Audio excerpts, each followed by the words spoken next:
Okay, so welcome to our DTN Artists and Creative Monthly Meeting. And Christopher and I wanted to share what we've been working on, which is we've created a gallery space and a call for entries. So we haven't done this before in this environment exactly. So we wanted to just walk you through what the space is going to look like, and then start to have a little discussion about the theme for the call in the year 2025. And so I made Christopher co-host. Do you want to share screen and look at the spaces? Sure. Yeah, I can do that. Share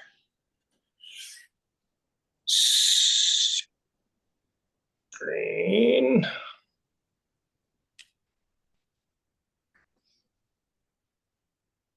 Okay, let's see. Is everybody seen Yes. the events thing? Okay.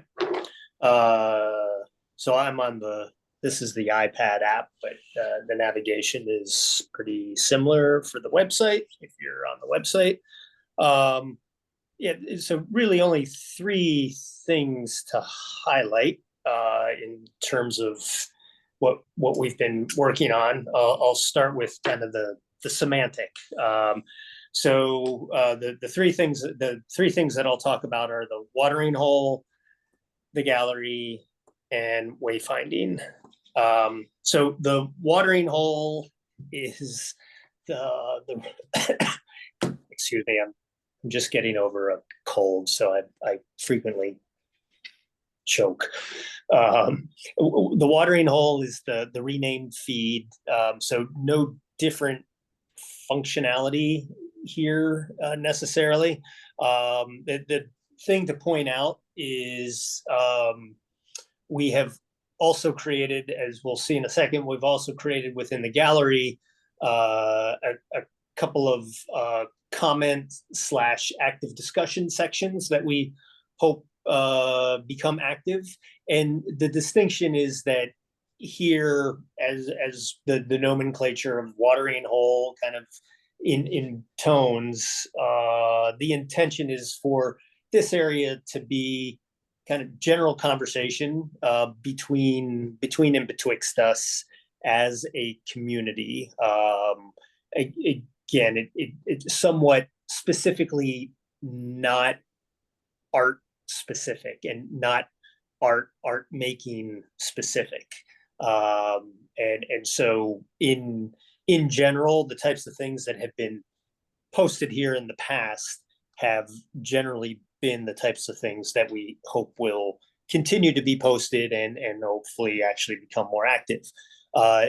Differently and newly in the gallery space, we've created this artists in residence section, which contains these three general areas, and we can talk about if these are the right names for the areas or if we'd like to have other areas, but to keep it contained and controlled. Kind of focused on the big three things that we think about when we begin to enter a process of creation.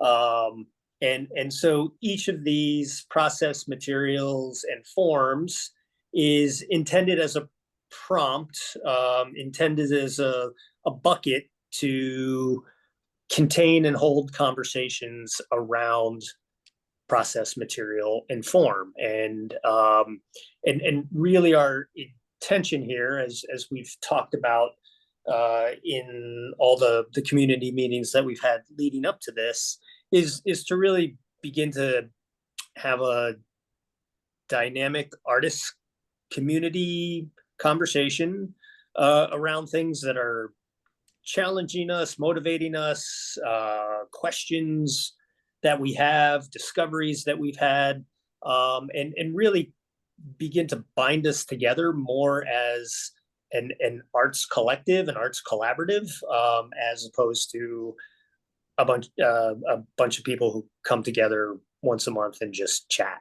I'll speak for myself, but I live somewhat deep in solitude in northern Sonoma County, and it's beautiful and amazing here, but I don't have deep connections into community around my artistic endeavors, around my art as practice, art as life, and so from a very personal perspective, I'm coming into this community with the intention of helping to fill in what I don't have in a physical construct. And so for each of these process, material, and form section, and Tia's name is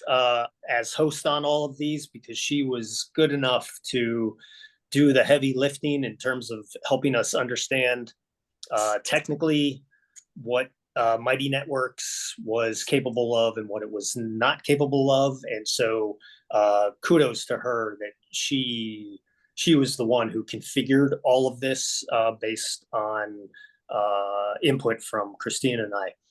And so for any of these three sections, you simply scroll down and you start by writing your comment. So it's just like the watering hole from that perspective.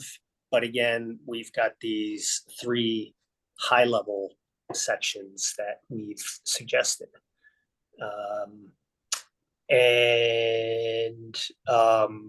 We can post photos, works in progress and stuff like that in those comments. So it's a kind of, before we have a finished exhibition, which will be our finished work, this is sort of a space to share, sketches, ideas in process, and also just thoughts. The idea is that it be, artwork focused and related and motivated. So yeah, there's a little place for attaching things down the bottom there.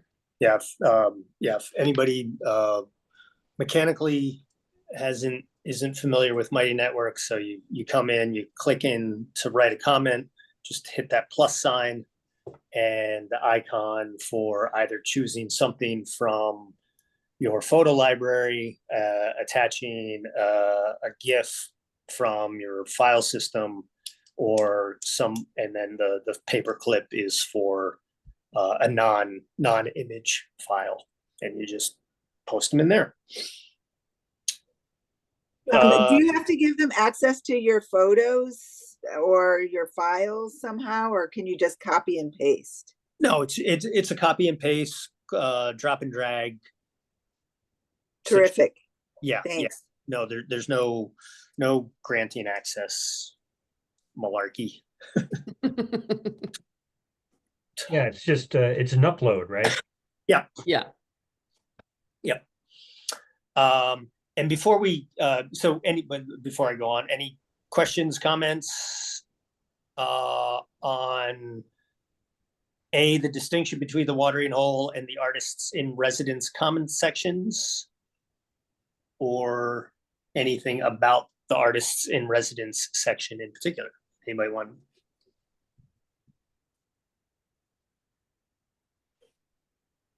Okay, I'll take that as a no.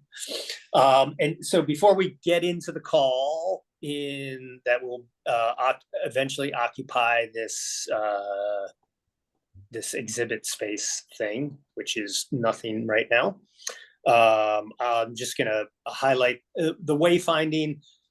So these couple of paragraphs here under wayfinding is simply a guide to kind of what I'm talking about in terms of the distinction between the watering hole and the artists in residence, what the intention of the exhibit space, and then the other three discovery chat members and events, of course, are just default Mighty Networks thing. So the call, and we should have Christina's fancy graphic of 2025 here. AI generated, no less. Right. So and actually we don't, so let's go back to here so we can follow along, because she has the good copy in there. We need to drop this copy into that exhibit space for this call. So here we are, 2025. Our motivation for this one is, it's kind of like holy shit, we're a quarter of the way through the 21st century. Is this the future? Because I think when we're all within the same relative generation. When I was a kid, 2025, man, that was the future. We were supposed to be in flying cars and living in bubbles and stuff like that. And so in reflecting on that, what does it mean that we are here now, that we're a quarter of the way through the 21st century? Where are we socially, culturally? And socially, culturally, politically, economically. I mean, you pick the frame. But I think the core challenge is to reflect on where we find ourselves, and where do we as artists, with if we think about historical context of artists, it is our job, it is our work. We have been bestowed by society, by carrying this name as artists, that we are the challengers, the provokers, the advocates for pushing what's next. And so what is next for modernity, and how do we represent that? How do we represent our vision for what's next for modernity, or commentary on where we are in modernity? How do we represent that through material, through process, through form? And that is in essence the call. That is in essence what we are trying to draw out in each of us for this submission. I think importantly in that, this is a challenge. Like Christina and I talked about it, and it's really about laying a gauntlet down for each of us to really think differently about the way that we work and what we're working with and how we've worked.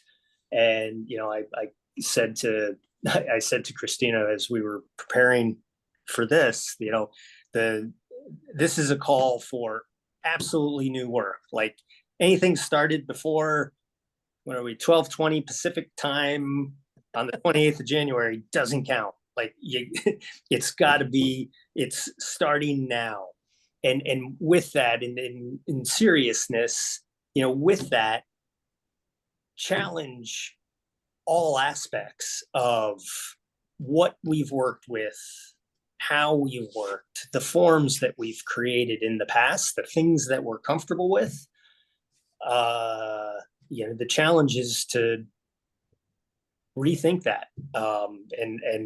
I so frequently, my dearest and greatest teacher for thinking about reassembling for the future is Vanessa Andreotti, and she uses a metaphor of the house of modernity.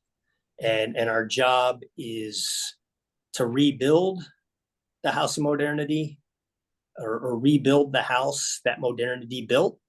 And it's not forgetting what modernity created, but it is building a better house based on what modernity had created.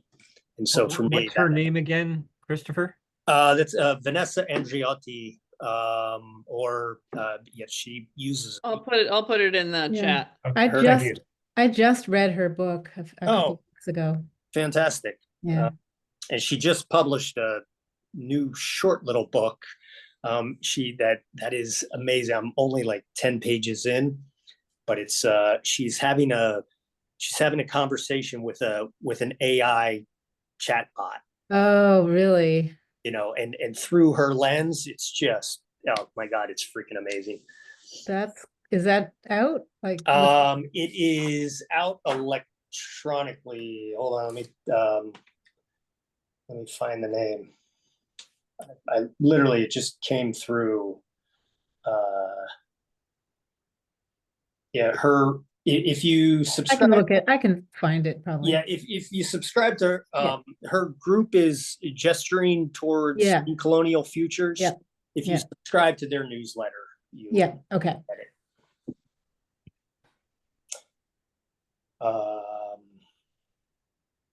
Okay, so yeah, that's I don't know, Christina, on you. Yeah. Do we want to let's see, take down the share screen and just have a chat? Sure. Um Uh,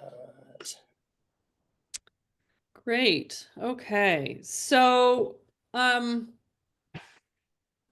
yes, I think what we wanted to do was sort of activate this space more, right? Have it become, as Christopher was saying, more of a collaborative collective. I mean, we're all sitting with this same set of questions, and it's a set of questions a lot of people aren't sitting with, for whatever reasons.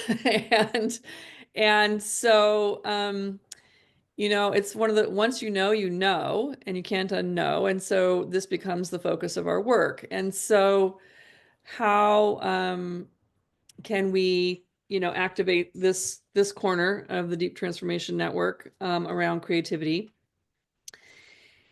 And I think the the idea of calling it a call also, to me, has that feeling of calling, like, you know, we are called. We are Yeah. called to do this work, and that, of course, I mean, it feels weighty and prophetic and a lot of different things, but I take it that seriously. I mean, this is really what I do and why. And so I like the idea of having fellow travelers in that kind of really sincere endeavor and inquiry. And so that, I think, is the hope for this this space, this call. And I think the thing we wanted to sort of kick off the conversation with is that I think that kind of language, this kind of theme, for me at least, like, part of my response is fear, right? Like, holy shit, me? You know, who's calling me to do this, and why me? And what do I have to say? And so that very normal human reaction, like, what can we what is that space for each of us? What is that question that we've maybe want to think about, but really maybe haven't quite had the guts? Or, you know, where are our materials or processes not really serving this higher purpose that we want to address as artists? And, you know, can we speak it into the circle and kind of hold it together? Yeah, you know, it's a big moment we're in. It's a challenging time. No one of us is, of course, gonna, save the world, but how do we, within our integrity, best literally answer the call? So I think that our first question was, what's your holy shit, deer in the headlights question or challenge that that each of us has been grappling with? Yeah, I'm just going to let that sit there for a minute because I'm not sure what my answer is at the moment. So anybody is welcome to chime in.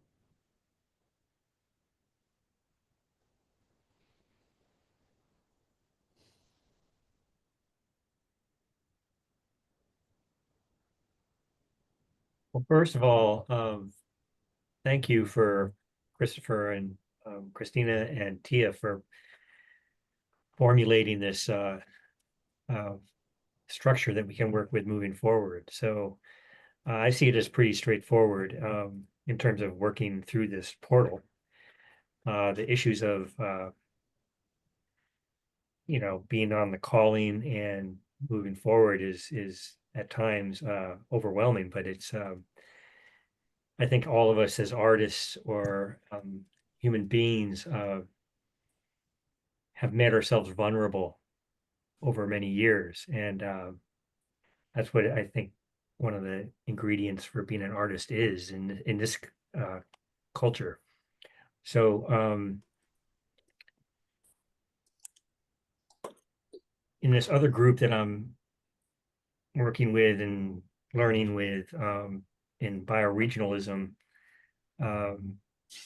it seems to me that language is sort of becomes a challenge sometimes, like how we're speaking about the same thing, but with different semantics and words and, coming from different places, education, different sort of upbringings. And so anyway, I think this new gallery space and what you've structured here is an open laboratory for moving all this forward. And I think through it, we should, besides the work that we do individually, collectively, we should try to engage the broader DTN community in it as much as possible.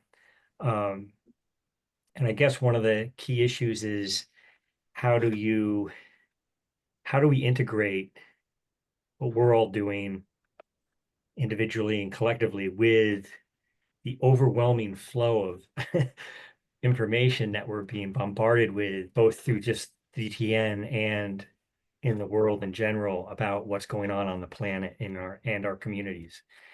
That's kind of where I get hung up on sometimes making a hard left or hard right turn on where to put my energies.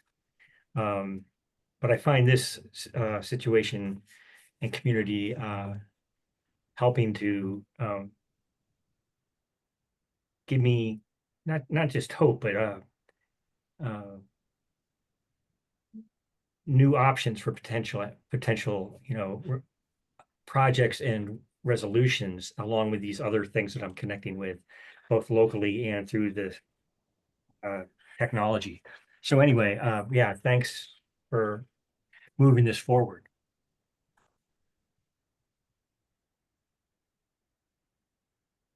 Thank you. Thanks for contributing.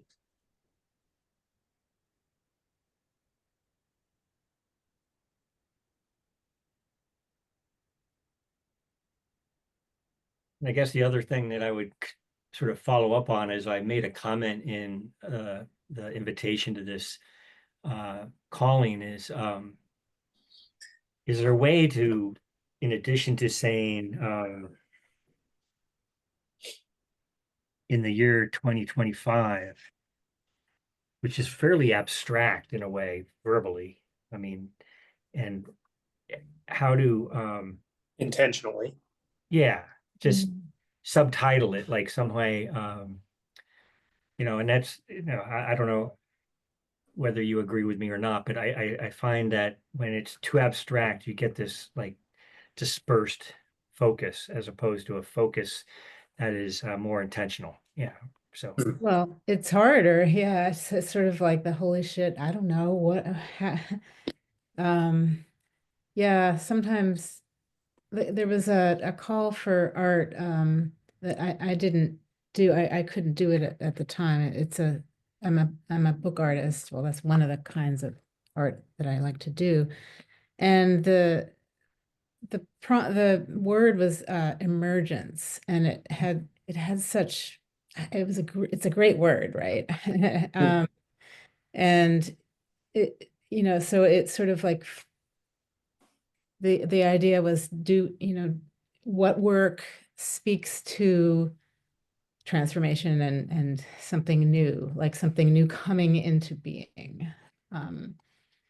That's still pretty broad and vague, but that did start to, like, and I might do things like that, like give myself certain, words or ideas. I mean, I'm my own work, I'm just very focused on just sense of place and learning the land, like where I am. And it's a little weird for me because I'm working on this big project for my grad school capstone that is based on this one little nature preserve down in Westchester, and I'm here in Ithaca now. So it's like strange, but it's basically the generosity of the land and these small little details and that speak to larger truths. And I'm constantly asking myself, how can I push out of my own comfort zone to try to just at least enlighten people, kids, anyone, about just understanding how basic things work, like where your water comes from, or how all our systems that we're just so that are so invisible to so many people. But eco-literacy, it's just it's I struggle with like I just end up being exhausted, thinking about how am I going to hospice modernity in my own small way, and I end up just having to like do things that are just like go out and make nature mandalas in the woods, just and take pictures. And there's something very meditative and good about that, like the urgency to slow down kind of thing, which I do think is important.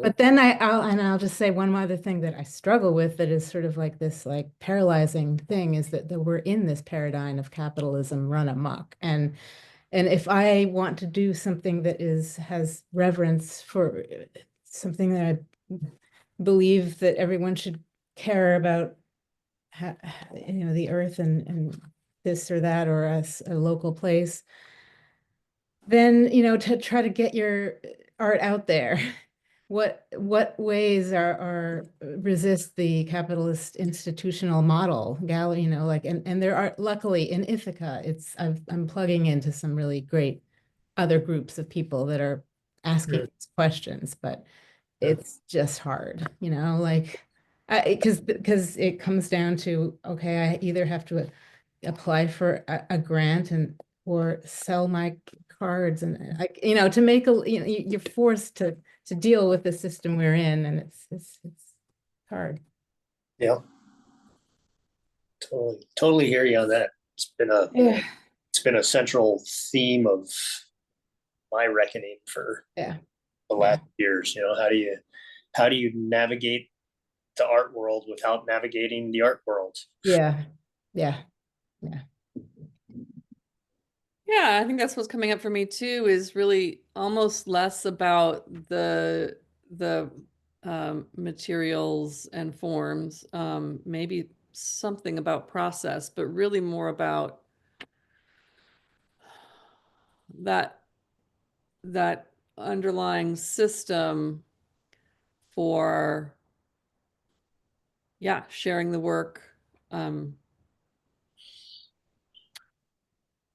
how do, and I don't have any great insights into this. Actually, I'm reaching out to a few folks who might have something to share, but yeah, I really want to like decouple from the capitalist system. So then what is there without that? Like Yeah, exactly. how do we That's the even, question. do you put it on the street corner? No. Do you, like really what is a means that maintains both the integrity of the work and doesn't treat it as necessarily, I'm not very precious about the work I Mm. make, but the idea of offering really matters to me. What would be ways of making offering of Yeah. my work rather than any of these other models? And Yes, that's the central question. and yeah, that feels like my sticky. Yes, Well, I mean, hear ya. can this exhibit space become a laboratory for that? No, we have how many ever 1,000 members more broadly on the DTN.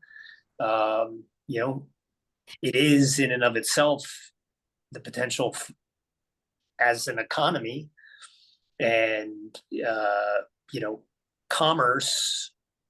I've reckoned with this. Commerce in and of itself is not capitalism. Like commerce existed long before capitalism as a structure existed. And so I guess there is, I've come to accept that there's nothing inherently evil about commerce when it is done in a way that's open and transparent, non-manipulative, non-extractive. Right. And so, as we mature, grow up, expand, fill in this exhibit space, does that become our offering? Or, can we experiment with that offering? I mean, maybe, yeah, because I'm also really interested in ideas of like gift economies, where everything, Yes. people come together in choice and make an offering. And Right. yeah, so maybe that could be an aspect of the space. And if we were to, yeah, I mean, maybe I think that could be one of the discussion threads, because if we were to have this space be work that we are offering, then what is what would make that feel, just and equitable and all the things it needs to feel like when you make an offering. So yeah, anyway, that's an interesting idea. That is, yeah, I like that.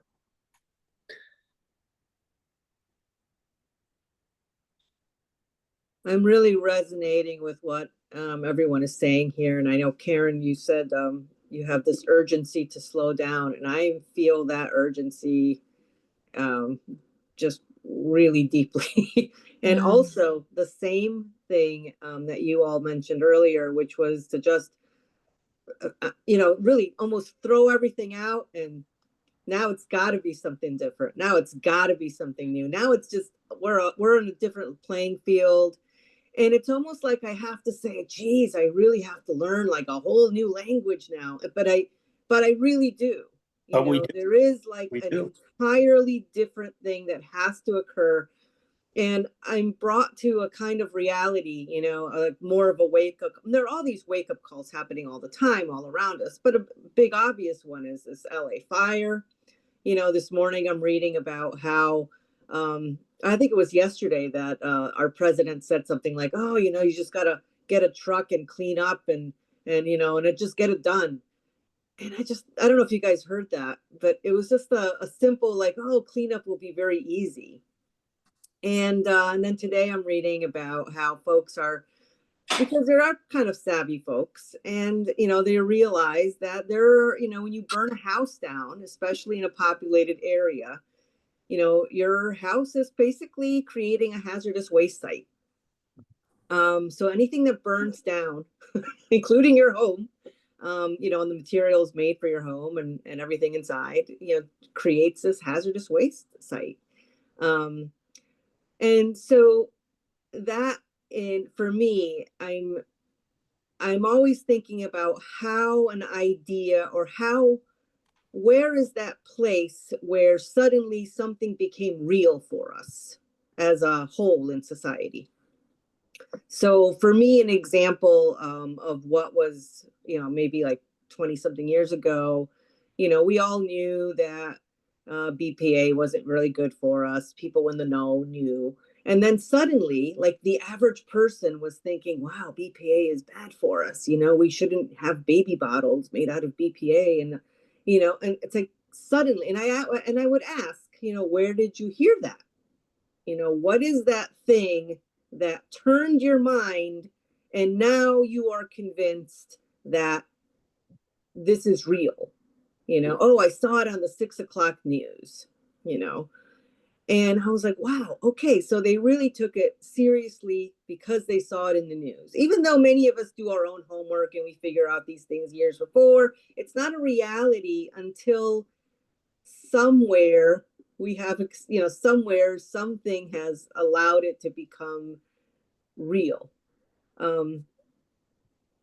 So I'm questioning in my own world, what is real? Now Google's going to have the, Gulf of America on their maps, so wow, okay, right? Yeah. Like, what's real now? And, I am happy in a terrible way that, the toxicity of things we own is coming into the, into the light again. That's important. I think we should know those things. Even as artists, we should know, and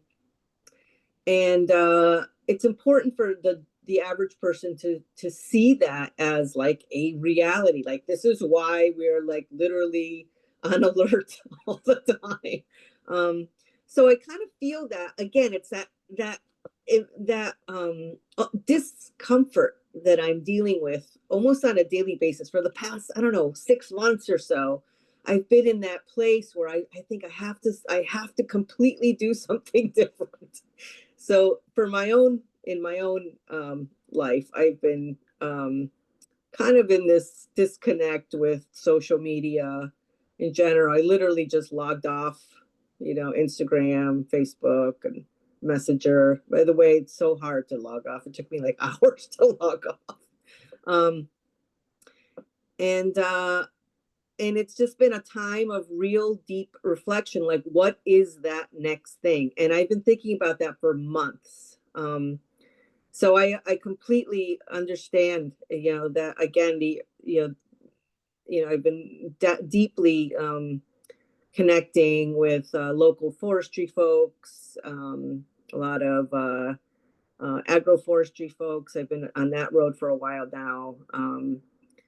And all of this really is speaking to me with regard to material, with regard to, what the purpose of art is really. I mean, deep questions. I keep thinking, like, what is art if everything is connected in a larger systemic way? How does my art fit into all this, besides just a decorative thing, besides just an aesthetic thing that is only providing, the little frills here and there? It's so much more. So yeah, definitely deep core things happening. It makes me think about a lot of the process-based, social practice artists, who do a bioremediation project and a toxic waste heap as their art practice. Right, right. I've done a few things around the edges of that, but I think this is it's a good prompt to think more deeply about actual impact and that sort of thing. I want to invite the folks who haven't had a chance to share yet, see if they want to chime in?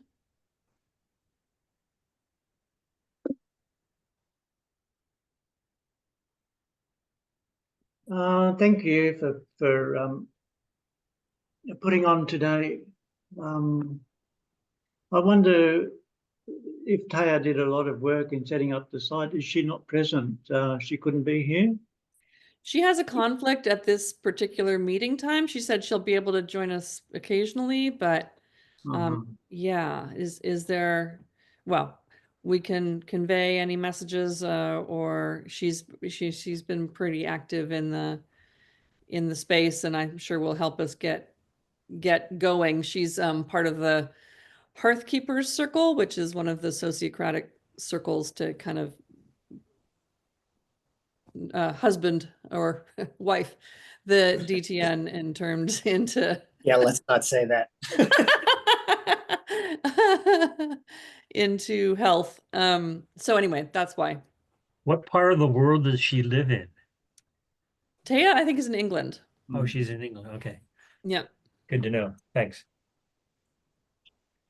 Yeah, it's an interesting space. I mean, following on from what goes on, I mean, yes, there's 5,000 members of DTN, but there's only a small percentage of those are active. So yeah, following on a lot of the feed of DTN, I mean, there's a lot of opinion making, and I'm just wondering whether this, what is the real aim within the DTN of the arts? I mean, from my perspective, the arts are dissociated completely from culture. So I'm interested here that there's been I mean, Christopher, that you were saying that one of the purposes of this may be as a critique of culture, whereas Karen was saying, well, maybe we could present a connection with the land more, but and then I'm hearing Christopher say, well, maybe it's we can just present our works as individuals for sale, or is there some deeper sort of metaphorical reason that we want to present as to why in fact we've chosen to be artists and what that means. So there's a lot of areas to cover, essentially. I mean, in some ways, if we put our work up here, it will be like sticking it out on the sidewalk. I mean, really, because I don't think it's going to get much traffic. And what sort of what do we want in exhibiting works on this Mighty Networks platform? What would be hope? Yeah. For me, I mean, why I've joined the DTN is to form a community and relational responsive community.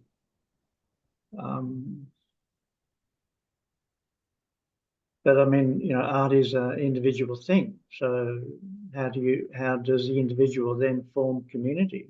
When we're each doing separate works from often completely different perspectives, and different, as Gordon mentioned, a completely different context as well. I think if the general punter comes along to this tab called Art A and C, are they being asked to be included in something?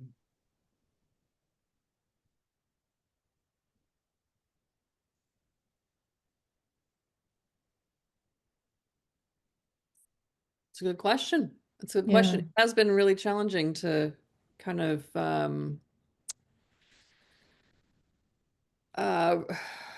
relate with the rest of the DTN, for sure.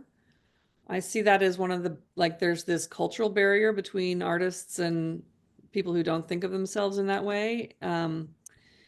Maybe part of the project is to, in the microcosm of DTN, like strategize together how to take that on, in some way. Yeah, I wonder if some kind, like, I'm just thinking out loud, but yeah, some kind of prompt that is stimulating in some way that is sent to everyone, and then that is in a collaborative way, like put together, like, because I do think like everyone has it in them to be, you know, a creative thinker and artist. There's a spectrum, I guess. Yeah, I don't know.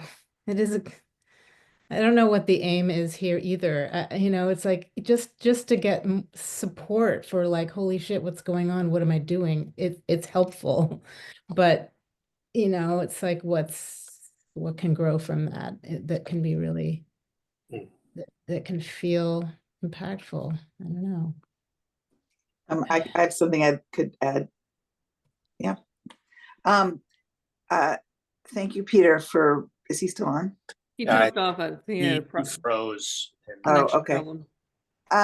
I think he brings, first of all, I wanted to say thank you so much for getting this whole, the gallery going and the way that we can be connected more. And also it's impressive that, and I think a great step that it's part of the Mighty Network. I assume part of the DTN thing, so everyone who's on that can have access. I also know firsthand that it has been a challenge to interact as an artist with with Jeremy, you know, through Jeremy, the gatekeeper, to the larger network. So I appreciate all that you have, I'm sure, been doing all along. Because I kind of got him interested in the manifesto workshop, and it kind of never went anywhere. And I also know everybody's really busy and everyone's on overload, and it takes finding that right yes person, but it's been a little tricky when there's only that one person to go through. So I wanted to say though that, you know, just like the Democrats have had a hard time really making their message clear, I think that we artists in general, this is not a criticism of us in particular, but we fall into this as well, that why art is important, you know. And one thing that, you know, that could say the silver lining in this whole barrage of a three-winged circus that we've been dealt with just, you know, ever since the election results, has been, I really started to analyze how important culture and language and the arts are, and that for whatever reason, whenever there's any kind of fascist takeover, they always go for the artists, the intellects. They do things like what we did to the Native Americans, separate them from family, from culture, from their language. And the language is actually the blueprint, the guidelines for everything about their culture in every word. And they made sure that they were going to forget who they were. And they did, and the Soviets did the same thing with the Jews when they wouldn't allow Jews to practice anything, and they went under, and they literally, like, people think they're Jewish by genetics, which is a dangerous idea because it's actually a religion, but they don't know the rituals anymore, and they forget those. In those rituals, like in any culture, are the blueprints for what we know, who we are, how we connect, what's important to us, what we value, and what's right and what's wrong. And I think that the fascist takeover is really like starting to try to convince us, and it's speeded up by social media, and also, by the way, the AI little summary at the top of Google now, which is basically calling whatever's out there. So that's what you're getting if you're actually accepting that. So just let everybody know that. But through that, they're really they're convincing us that what, as far as I know, what I grew up with was clearly wrong, like abuse of women, deportation, not welcoming the stranger, capitalism at all costs, that some people are above the law, don't pay your taxes. I mean, this is like, this is now becoming, if we're putting these people in the top positions of our government, highest office in the land, how does this teach children about what's right and wrong? So clearly, this is part of the thing. So I think in terms of our messaging as artists, our job right now is to really convince and show and the general public how this is happening and why. And I think in that same messages and art, the arts, all the arts are the ways that we express our culture and who we are, and we explore the questions of our day. And this is why it's important. Yeah, and I'd like to, Beth, what you're saying is really powerful. And I think that the idea of what we should be doing through this portal with DTN is just all of us give our best to this first call and show what we do that still matters, in the arts, and that, whether it's poetry, writing, literature, visual art, and I have a hard time with the idea that all of a sudden, and this, I don't consider myself a modern artist anymore. I consider myself a postmodern artist, because I've read and I got to meet Susie Gablick years ago. So the whole paradigm is shifting, but it doesn't shift in like big giant steps. It shifts in baby steps. And that's what we can do here. And we can share it with the DTN. And this is one of the big issues that we're dealing with, is with it, whether it's within DTN or like our local communities or some other regional communities that and people, populations I'm dealing with, is that art is still off on the sidelines. It's not totally integrated into our social matrix in a way that is this, capitalism has totally screwed that up. And that's what modernism is. It's capitalism. So, even though I still make paintings, that's not my focus in terms of how I perceive it participating in the world. It's not a commodity that I just give a shit about putting on a wall in a gallery and selling. It's a part of a larger dialogue. So, and I think whether it's poetry or music or performance and dance, and I saw Laurie Anderson last year, and I just watched a great interview with her, and I mean, she to me epitomizes sort of like taking all these different processes and technologies and being really honest with them and saying, we have to integrate. And this is kind of what goes back to our last meeting, I think last in December's, the idea of what is interdisciplinarity and what is transdisciplinarity, where DTN needs to understand that what transdisciplinarity is, because whether you're paying attention to E.O. Wilson or another biologist, it's all connected. So that's what my artwork's about. So how I push it out into the world and share it with the world is sort of what we're dancing with here. And so I'm willing to move forward and take advantage of what Christopher and Christina and Tia have done with the portal, to do that within this format and to do it locally and regionally, more physically. And I think all these modalities are very valid. And whether it's AI or Google or whatever, I don't really care about that stuff. I think we have to use the technologies to our advantage. There's a lot of bullshit that we have to, can ignore and use it, because it's not going away. And that's kind of what I will share actually through this our community, what this video I'm just watching before I joined this meeting about bioregionality is. It's really well done, and it's with some really good people.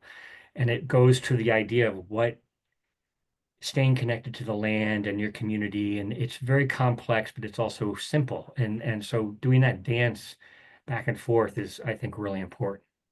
And I think we can do that here in ANC and DTN. And I think we need to invite, like once the call is finalized and the exhibit is ready to go, we create an event and we invite DTN to just sort of like an art gallery opening, but we actually allow the participants to ask us questions, and we keep the focus on their questions so they can engage us. We don't need to talk about, our history, our careers, our, whatever. Let them engage us as artists, because we can, and then we can share back to them, I want to just say that's all great, Gordon. Everything you said, I completely agree with. And what in finishing up what I was saying or adding on was just that part of that messaging is just being really big, being our best selves, being our most fabulous artists out there, and maybe showing people what it means to be liberated, free thinking artists, independent, all of that. But I want to also mention that maybe we could get Jeremy to let us have that opening, dialogue question thing as their regular Tuesday thing, because I don't know that people are going to come to a separate thing. Yeah, that makes sense. And I also say, so what you're saying to me is like staying mindful, practicing mindfulness with all this. But that's a great idea. I think we should be, the artist group should have one of their monthly meetings as a focus. I can take that to, there's a circle of people who decide that, and I can take that to them and give it our best pitch. I mean, I think this is a good, reason, launch point, etc. I don't know how far out they're booked, but yeah, I think there's a bit of buy-in that would be helpful, and yeah, so I can work that angle. Yeah, so get the first exhibit up and rolling, and then we'll launch from there. I think that's great.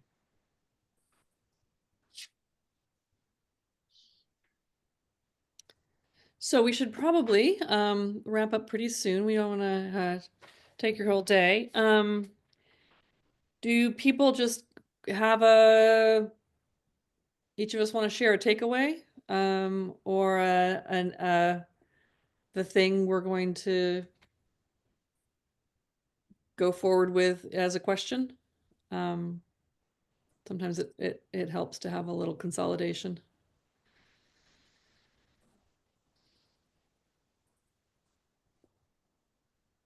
I'll start. I just want to again underline a huge thank you for all the effort that you did to make that portal available. And I'm gonna start learning the new platform by posting a video that a 14-minute video that I watched about questioning as tools.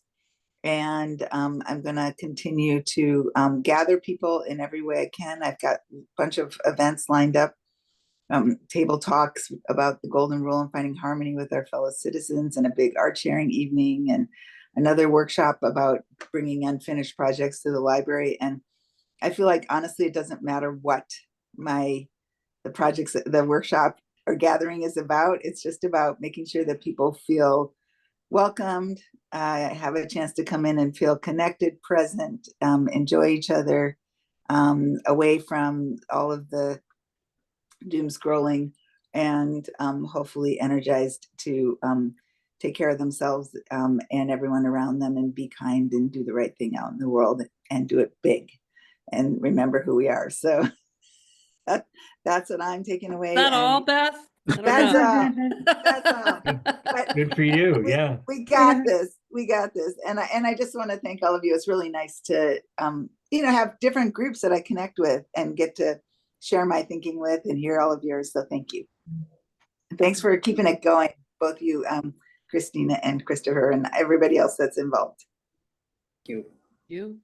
Yeah, I'll just also thank you for this meeting. And I really have not been involved at all in the network here, not just the what's next for Earth Instagram project of Michelle, that brought me in, and it was a good experience, and I know I resonate with what everyone struggles with here. So and with the increasing disgust of Facebook and Instagram, which it's on the one hand, there's the good thing is like the kin keeping and the sharing with family members that are far away, and the little art community groups that was great in COVID, but we need more. We need really better, stronger in-person and like-minded communities, and this is a community